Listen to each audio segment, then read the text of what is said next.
Tum, tum, dum, dum, dum. Nakresli si sám. Dneska sa ideme učiť kresliť voľnú prírodu. Zobereme, nakreslíme obdĺžnik, k obdĺžniku dáme 3 poskladané trojholníky a máme prvý strom.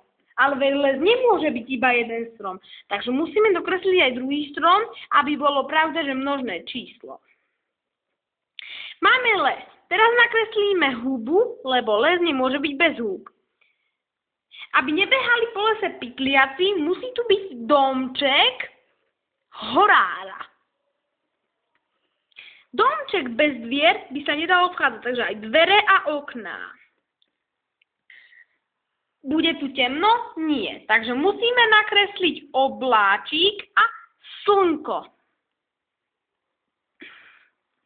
Z obláčiku poprší, aby les aj narástol a aby podrastla aj táto huba. No, takto vyzerá náš pekný obrázok.